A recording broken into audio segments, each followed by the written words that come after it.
சில வினாடிகளில் எமது செய்திகளை நீங்கள் கேட்கலாம். இது இலங்கை ஒலிபரப்பு கூட்டு தாபனம்.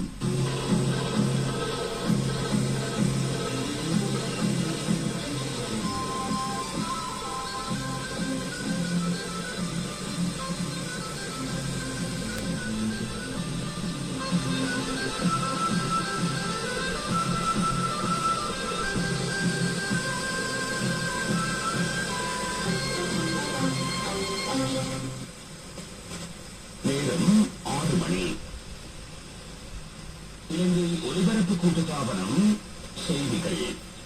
செய்தி ஆசிரியர் ஹசான் நவாஸ், வாசிப்பவர் இஸ்மாயில் பி மாரிஃப். முதலில் தலைப்புச் செய்திகள். மகளிருக்கான தேசிய நிதியம் ஒன்று ஸ்தாபிக்கப்பட உள்ளது. அரசியலில் இருந்து ஊழல் ஒழிக்கப்பட்டிருப்பதாக வலியுறுத்த